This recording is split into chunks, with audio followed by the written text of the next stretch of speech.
So, hi everybody. So, we're live today with Chantal. She's an artist, architect, designer. You worked previously at some pretty interesting places, and you also established your own studio. And as of recently, you've been doing some pretty interesting workshops and artworks pieces that combine these kind of type of emergent technologies, and you explore them in I guess in the context of architecture as well as like other type of media, right? And you're trying to push them to like a next level to see what you can do creatively with them in unique, I guess, workflows and approaches. So we're excited to see you. You definitely have a lot of interesting work, so we're happy to talk about that. And I'm gonna let you talk a little bit about your background and maybe tell us how you got involved into this space and yeah, how you're doing with that now. Go ahead. Sure, sure. Well, first, thank you for having this live. It's always a pleasure to have discussions about AI and meeting new people, etc. So also thank you for everybody who's joining in and listening in. As you mentioned, I'm an architect at the base. I've been working for the last, in the field for the last 14 years. So I have originally a very classical background in architecture. So all these parametric tools and like new tech, digital tools, they were not part of my curriculum starting as an architect. So as things evolved, I ended up in interesting places that led me to different experiments. And the most recent one was at Zaha Hadid. And yeah, I was there for a few years. And I immersed myself even further into parametric design and all these digital tools. But that's from the architectural point of view and parametric design. But on the other side, I also have a lot of artworks and projects that I like to experiment all the time with, so either media or stills. So part of it was starting taking some filmmaking classes. So it was all combined together with my architectural background. As you mentioned, I have this spatial implication into my media work. So that's a huge part of the stuff that I do. And now with this whole AI boom, it also something, it's a new tool for me, how I see it. So I'm also trying to get the best use out of this tool itself and implement it into my work, either architectural side, like real projects, and also on the media side of things. So Yeah. that's in a very summarized, yeah. And you did your undergrad studies as an architect or traditional architect. Yes. Did you do it? Where did you do that? Did you do it in Europe or? No, I'm originally from Beirut, so I did it in Lebanon quite some time ago. So I did masters in architecture over there, and I worked there for 5 years, and then I moved to London, and I've been working here for the last 9 years. So yeah, that's And, yeah, interesting. So and mhm. then like the way that you saw kind of like architectural education there, I'm assuming like none of these technologies were kind of like there yet, right? Or you did the new technologies was something that you kind of just picked up along the way through your work and stuff like that outside of that? Yeah, yeah, absolutely. I mean, when I was studying architecture, AutoCAD was the highlight of the new tech tools. That was the new, yeah, the most advanced digital tool. But I mean, I the first few years we weren't allowed to actually use any computers, so I was doing sketches and just the old school, just drawings and all that. So it was interesting times. It's interesting that I was lucky enough to like witness that era in that stage of design process, and then gradually move on to new tools. So it's very important to keep up with all the latest tools because it's just a tool at the end of the day, and it's your skill set and your vision that makes the difference. And do Yeah. you find like maybe some of these things that you learned earlier, like in that education, that shape the way that you think now, or like the way that maybe you're approaching these tools, or have you kind of like just entirely just shifted your mindset now and you do things in your own? Yeah, I think knowing these tools from the early stage, like let's talk about the earlier ones. If I'm sketching or something, I know things take longer time, and like the time frame is much longer than now, the way that you're designing now. So I think part of the process of the evolution of learning these tools was to try to save time, try to be more smart in terms of design processes, but at the same time keeping your own identity, which is it's hard to keep, and the balance is very hard to keep. But yeah, it's very important, even with generative design. I'm not talking about AI yet, but even with parametric tools, it is quite a very, for me, why I was so much interested into it is because I can generate so many design options in a much shorter amount of time than I would using like hand sketches, etc. So I think for me that was the major point of getting into these tools. Yeah. So, but now we have AI, so it's also another advanced tools that is creating a big discussion throughout the world. So yeah, Yeah. I think we're lucky to be around this era. So Yeah, definitely. And so I guess like to follow up on that, the way that you approach a project or the way that you start your ideation, do you start with sketches or do you just kind of like dive straight into the digital tools and try to work within them? Or like, is that are the digital tools kind of like your place where now you sketch, let's say, digitally? it varies. It varies from a project to the other, also the time, also the scale. So, for example, for some of the architecture competitions that I'm working on right now, I always start them with some sketches, but then the stage moving on to the digital realm is much faster than it was before. So before we used to spend much more time sketching and trying to draw out a few things, but now I think with these with high tech tools, it's much easier to get quicker answers, quicker design options, etc. So yeah, I would say some, but there's still the sketch element, of course. But at the same time, now with these tools, especially with AI, you can generate, ideas much quicker. You're still sketching in a sense, but you're using your own words. I know it sounds a bit strange to some people, and I always get different discussions, but it is at the end of the day your vision that you're trying to implement. But I want to talk as well about data sets. So if I want to talk about AI and how to create ideation and concepts, I think if you are implementing your own data as part of the library, so I think it makes it more controlled in that sense and give you a bit more sense of ownership instead of counting totally on a data set that you don't have any access to. So I think now with how these tools are evolving, we're actually able to start implementing our own different projects we created in the past, try to extract our own style and train the AI model to learn from our designs to create ideation based on our own style. So in a way, it's like sketching, but more on a revolutionary side of things. So yeah. So instead of like kind of like I guess like the traditional approach that somebody would do is like maybe go on Pinterest and like try to Yes. like find inspired images. You can now like select maybe your own data set of images that you want to deploy, let's say in some way. Train an AI model, and then you can now start kind of like your creative process of combining these things together, which like what you said, it's a little bit more personalized in that sense, right? It's a little bit more direct. You have a Yes. heavier hand on what your outputs are going to be. It. And Yeah. do you find that like that should be the way like AI tools should be used, like a little bit more personalized, or do you think like foundation models, like let's say for example Midjourney or Stable Diffusion, that are kind of like trained more generally, that they still have like they still should be employed in a creative way, or should people just fine tune models?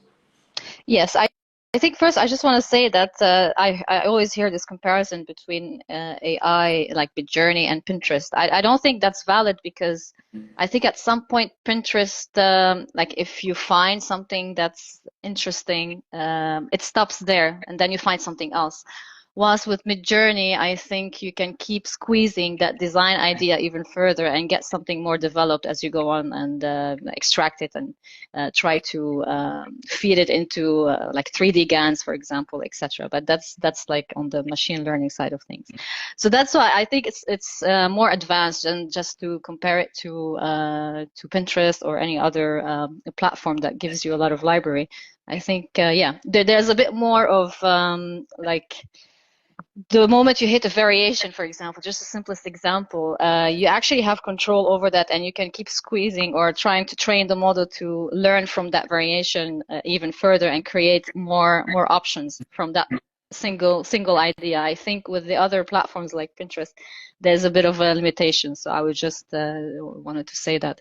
But on the other side, sorry, what was the second part of your question? I No, just like you say, you kind of you also train like a model with your own Oh set yes, of. yes, yes. So Yes, yeah. yeah, absolutely. I think there is certain abuse, especially with the technology that's very widely open publicly and free and like very accessible to everybody. So there is this notion of abuse of like copyrights, which is ongoing issue. But I think, yeah, as long as we highlight these issues, they eventually will be sorted out, I hope. So from that point of view, I think it's very important to dig further than just keep like a slot machine, basically, this mid-journey, etc. You keep clicking and they just end up spending hours and you don't realize that you're just wasting so much time trying to, you think trying to like reach something ideal or etc. So it's very important, one, to put limitation on that, and two, to dig further into learning a bit more about machine learning, trying to build your own model, like training model, to create interesting outcomes based on your own concepts. Otherwise, we're just looping around this big, like a slot machine, basically. That's how I can compare it, and I see it all the time, especially with my students who have never seen Midjourney. They get really excited and they just spend so much time. So it's interesting to put a limitation, but at the same time to try to like think further how to use this tool to be able to create your own, like have a bit more control instead of having no control over the data and all these biases, etc., that comes along from this concept. And Yeah. And now you talked about your students, so you're also a teacher. You taught multiple workshops that incorporate these technologies, and you're kind of like taking it to I would say you're pushing on the cutting edge, right? Because you're doing things that like nobody else is doing, or maybe you don't see in traditional like schools of architecture. How do you see the area of education, maybe in architecture, in relationship to these tools? Do you think students should be exposed to them as soon as possible, or do we have to like kind of still keep like what you're saying in your previous education where you had to do sketches and then you kind of like go to the next level of digital? Do you think we should just introduce them and let students explore? No, I think it's very important. It's a very valid question because I get asked a lot of this specific question even when I go give talks and conferences, specifically at universities, because they're still a bit scared. In general, I have the sense, most of them, of using these AI tools. So they're always looking for more information about it, like how is it being used from different people, etc. So it is a very valid question, and I understand the background from it. I think part of it is fear of replacing teachers. Part of it is students getting lazy, like getting counting so much on AI to create concepts or etc. Even ChatGPT, for example, for essays and all that. Like the list is endless now with these very widely open tools. But the thing is, with all these like new exciting technology, especially like cutting edge and possibly changing roles, etc., I think it's very important to for the academic setup to include a bit of more of awareness for their students, but incorporate these tools. Otherwise, I mean, the students are going to know about them more than the teachers. So it's very important to catch that bullet train from now, especially from the teaching side of things, instead of just watching it pass by, basically. So it's very important to get on board with these technologies and introduce the students for these technologies. But at the same time, there should be a high level of awareness and control from like the administration and the academic sector. So yeah. I think, yeah, there should be a form of balance. Otherwise, it will be a bit chaotic in the future. So, Yeah, and like I guess when you have students joining your workshops and stuff like that, they're obviously aware of these tools, right? Or like they have some notion, but maybe they don't know how to incorporate it yet in some sort of like design workflow. how do you develop your workflows? Do you go through a lot of test and experimentation of how to like work with these tools, or do you have kind of like an end concept of what you're trying to achieve, and then make the workflow around like that sort of end goal? No, I think it takes, there's a lot of time spent, there's a lot of experiments spent over and over, especially because these technologies are still not super mature in terms of architectural design, like a mature project. I think this tool is amazing for creativity and ideation. I'm just talking, for example, about Midjourney. Yeah. Let's just talk about that. It's a great tool to start thinking and to make like the students as well, like people who haven't even used Midjourney before, to start like thinking how can they use their literature, use their own imagination and vision to create a setup or a world based on what they think is the ideal project for in their mind, and to try to translate it into these platforms. So the stage one is to like open up a bit more about the creativity and unleash a bit the boundaries. So I always give them complete freedom to think about how to create a specific world or a project. So there is a lot of freedom on that point, and also merging very like strange concepts that you can't really, they're not tangible in a standard 3D software. So it's very important that they can enhance that creativity aspect first.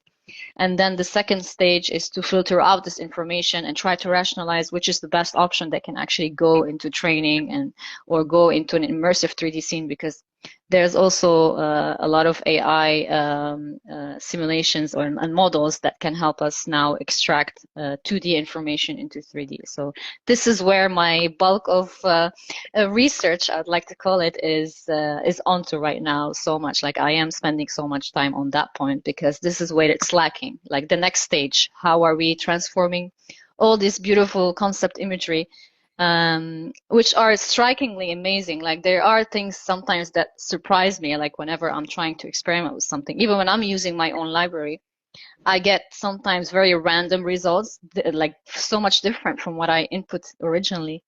Which is this is the strength of this tool. Like it gives you, it unlocks so many varieties of ideas and designs that you might have passed, like you might have thought about it, but you really haven't like tangibly saw it visually. So it gives you that access much quicker than spending time 3D modeling before. So I think that aspect of things make like it will cut down like the production side of things in the future and all that, and make us think about other projects at the same time. So I think like in terms of time efficiency for the future, it's going to be really, really great if we are using this tool responsibly, basically. So, Yeah. yeah. And so, and you're saying now you're exploring 3D, I guess like three-dimensionalizing images, Yes. right? Yes. There's been recent progress. So like I would say, like this is my personal opinion, but I think at this point we kind of solved image creation. I think image creation is pretty much well done now. Uh, Yes. Text generation at to some point, I would say we're pretty much done there yet, too. And then now we're seeing these new types of explorations or models that not only do, or they're attempting to do 3D from images, but you have something like, let's say, for example, the text to video models, right? Oh, Or yeah. image Yeah. to video models, which Runway like recently just released a feature that is kind of like director mode, right? So now you can Yes. control camera settings on like what you're generating, and that's kind of like I would say it's more along the lines of like 3D imagination. What do you see this area specific, like this kind of like three-dimensionalizing of things now, that this would become way more useful than just generating the images, that we can just go straight into like 3D space? Or do you think still that we would need to generate images as kind of like the base starting um, for like a project or like a concept? I'm not sure I quite understood the first part. You're saying from videos, from this text to video, we'll be able to create, is it better to create 3D realms from this or from 2D image? Is that your question? Yeah, so for example, like, yeah, let me repeat that. So from Runway, you can now Yes. have director mode, which lets you kind of like pan the camera, move the camera, and Oh, like a yeah. Yeah. Yeah. video.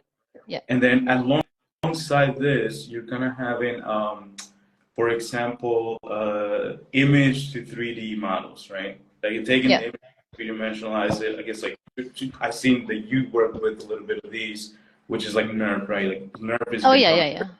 to Yeah. generate worlds like that. And they're not there yet. It's kind of like they're still in the early stages. But do you see like now being able to 3D things, so imagine them in 3D, that we're gonna shift like more towards this as designers and architects, or do you think we still need like the traditional like image generative models? I think we are, in my opinion, I think the shift should be to that direction because there's two options. So for now, both of them are actually still in process of like research and all that. Even image to 3D model, I think there is a huge potential using 3D GANs, for example. For me, I found it the most useful, training model because in that sense you can have a huge list of 2D images and their correspondent 3D models. So if you have already, I think from your own style, you can have different renders and their 3D models correspondently, and then you feed it into the actual GAN itself, and then you'll be able to get an outcome based on a new image that was trained on your own data. So I think this for me is the most concrete way, but still for now I already have set up my own model, and I've been working with the programmers and data scientists to set it up. I think the shift for architects and even first for students as well, because this will be the next generation, to start implementing workflows combined with different sectors like data science, programming. So I think this inclusion will be very important in the future with the AI that getting developed at that speed. Otherwise, I think I mean, Nerves is also like another AI tool, but it is a bit more now like 3D scanning. It's not very accurate to the actual 3D model you can get from a 3D GAN process. So I think it depends on the type of result you're trying to get to. If you want something completely immersive and a bit more on the edge between physical and digital, I think the nerve sector for now, the way it is developed at this stage, is great. But if we were to just stick around with something a bit more concrete, like in like a 3D model that is a bit more developed, I think the 3D GANs is where it is at this stage. So And so follow up on that, I seen you incorporate like now video into your generation process or your creative process. What do you think about that as adding kind of like images into this type of do you do you like that kind of like merging like images and video? Like does that give you like a little bit more creative output? Or do you think like it's just kind of like experimentation at this point?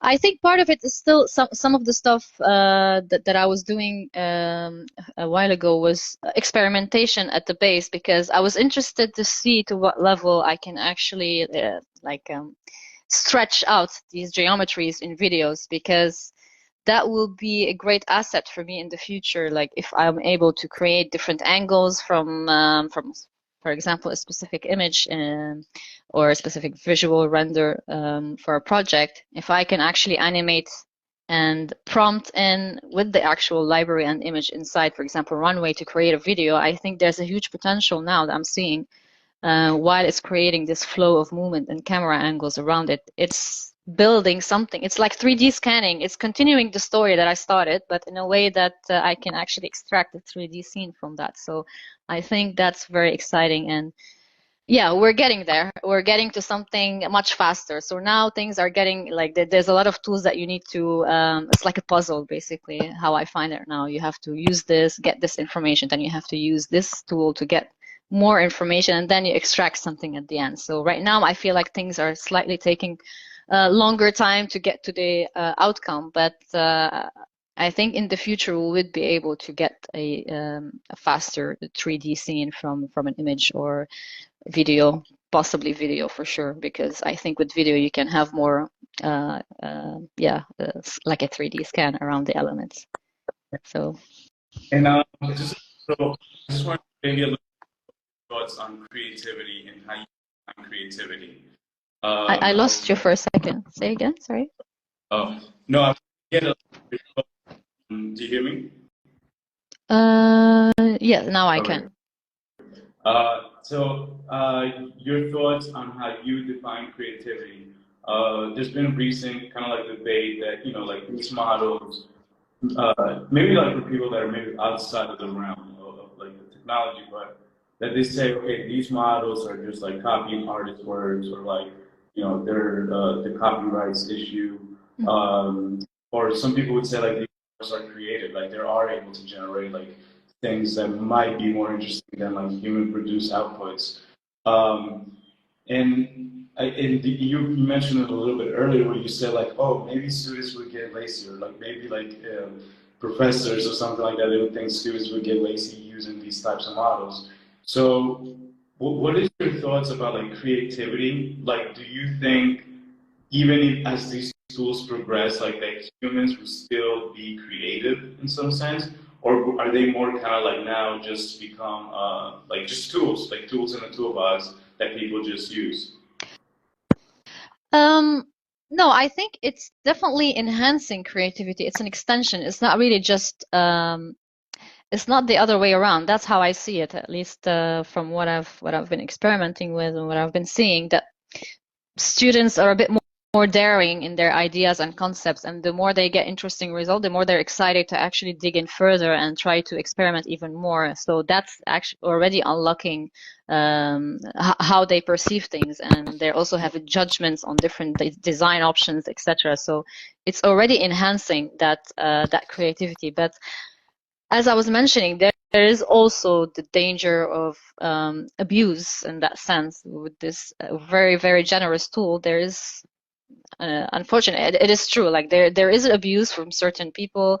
There is a bit, on the other side, there's some more responsible people trying to deal with this situation, or the way they use it is absolutely from their own imagination. They're not prompting any artist. They're just really, literally just going at it from their own vision, which is amazing, and creating exciting results. So I think creativity in that sense, it is subjective and relative, and it's the role of each one of us really to not to abuse this tool, or to even abuse the work of other artists and people as well.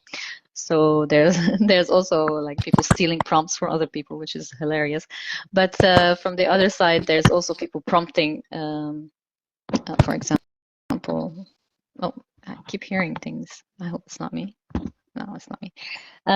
Yeah, just people prompting other artists without their permission. So I think that's very, yeah, that's a bit on the edge of, yeah, uh, the copyright issue that's been on the rise. So it's very important to not to abuse this tool. And also, I mean, it's fine at the end of the day as well to get inspiration from artists, and maybe reference once and try to, at the next stage, try to dig in further from your own style and create something else. So yeah, I mean, even without this tool before, like people would also get inspired from different people, like reference, like for example, myself when I was at uni, I mean, I used to open Zaha Hadid books and get inspiration. So I wouldn't say it's wrong to include other artists, but yeah, just not abuse it. Just keep it minimal, and try to do more effort into creating more interesting like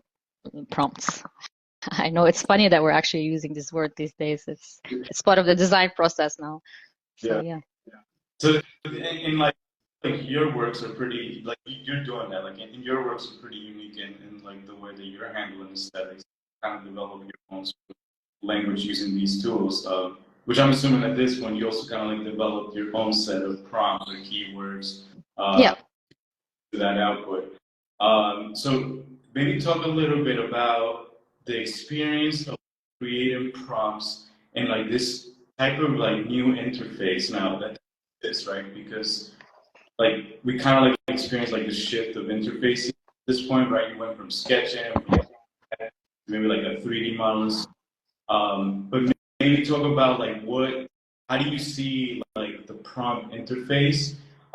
Is that something that you maybe see evolving, like as an interface, that tools, or do you think it works pretty well as it is now?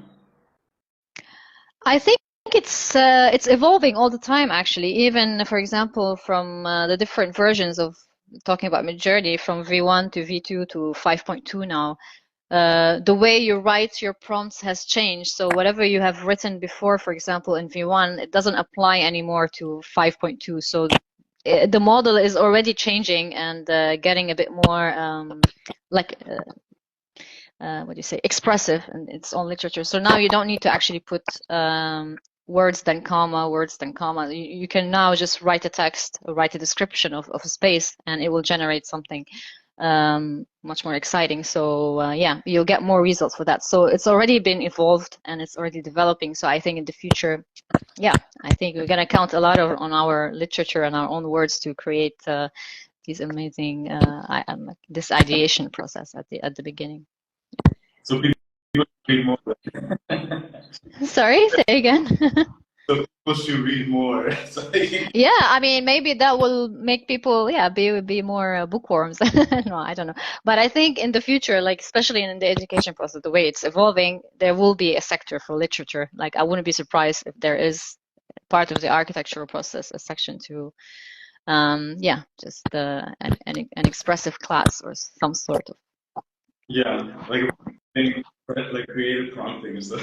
Yeah, yeah, yeah, it is. There is, I mean, sometimes also, I mean, creative prompting is very important, but sometimes you can use very minimal words and you get exciting results. So I'm a bit skeptical about which way to go. So it is interesting to be creatively writing things, but yeah, it will get you more interesting result. But sometimes the way the model is now, with very simple words or just a couple of lines, you get exciting results as well. So it really depends where it falls in the latent space of the model. But yeah, definitely creative writing is, yeah, it's important because translating your idea, you're putting it into words instead of just sketching. I mean, yeah, it's interesting to see it in this way. So, and get coming up to the half hour. So I guess maybe talk a little bit about like your more words where you say like those like You keep breaking for me. I don't know if I can't hear you very well again. do you hear me or no? Yeah, now I can. Oh, okay. I'm not sure why. So just to like finalize a bit the conversation, maybe talk, Yeah. do you agree? Do I agree on what? I Uh, didn't hear you. you Sorry. maybe talk a little bit about your architectural projects that you're currently working on. You say you're working on some competitions. Maybe just like Yes. provide, I don't know, a little bit of overview or like how you're approaching these, whether you're using these tools with projects now. And yeah, give us a little bit overview for those that are architecture students and architects. Yeah, so I'm currently working, like recently, I'm working on an olive house, which is a retreat house in Portugal. So that's one of them, and it's an interesting, comfortable scale. So that's why it's easy to maintain with my busy schedule. But the way I'm using AI, first I had an idea, a concept in mind, and I just implemented that sketch into one of these platforms, and I was able to see different options, but then I had to build on top of that. But for that one specifically, I'm actually using the standard tools. I then 3D modeled it in Rhino and took it from there. But for the concept and even for the mood boards, there's a lot of help, and it just takes so much time out of the production. So it really helps in competitions to be able to use these AI tools. But like for interior scopes, like mood boards, etc., it's very helpful because previously we'd spend so much time like on Photoshop or InDesign trying to create these interesting mood boards, and now you can extract this quicker, and there are some interesting results that come out, so quite useful. So from that sense, it's super helpful, and from the sense of seeing your sketch coming to life in different options, different varieties, different materials as well. So it's interesting. It cuts so much time from you trying to render each option and try to see which one fits best. So that's how I would say I would use it. I'm using it at the moment. Yeah. Cool. Yeah. Just to follow up now, we're reaching the end. Do you have any final words for students or people young that are kind of like looking at this and they're wondering, all right, should I dive in? Or what is your, I guess, advice to these that are kind of like young and for these tools? Yeah, I would say, like I always say, like always be curious, always think outside the box, experiment with tools that you find are useful for your own style. It's very important and your own projects. Not get too much dwelled into too many tools because otherwise it might be distracting and chaotic. So just keep the focus, but keep curious and yeah, just keep asking questions. And even I know some students might having difficulties trying to get these new tools with their academic institution. I think it's important just to be patient and let like all these institutions are already aware of this wave, so they are trying to incorporate it in a very responsible way. So try to do the same as well. Don't abuse ChatGPT, obviously, and all that. So yeah, but just try to stay responsible and curious and experimental. So that would be my advice.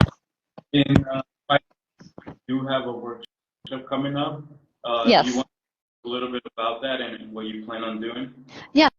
So that one is actually towards the end of this year to next year. It's about 3D immersive spaces and augmented reality using AI inside Unreal Engine. So Unreal Engine will be the end, the second phase of the workshop. So that's another software that I've been finding super exciting and very powerful tool to use for, I mean, different realms. I know a lot of people are known to be using it for gaming, but it's also used for filmmaking. I mean, you can create super realistic worlds, arc visualizations as well. You can do architecture in it, renders, etc. So it is a very powerful tool that I've been teaching for the last year or so. So that will be a huge chunk of the workshop. But the first part will be about AI and trying to create galleries and immersive scenes inside Unreal Engine using neural networks. So that's the topic. It's super exciting. It's super fun, and it's also it is on the difficult side of things, but it is for beginners. So things will gradually shift in terms of difficulty throughout the workshop. So yeah. Okay. All right. So I think we reached the half hour. Chantal, Okay. thank you very much. Very interesting to definitely one of the artists and architect designers that's kind of like exploring these tools at the cutting edge. So we're looking forward to seeing more of your work. Maybe we'll get to see your and see how you explore these tools within them.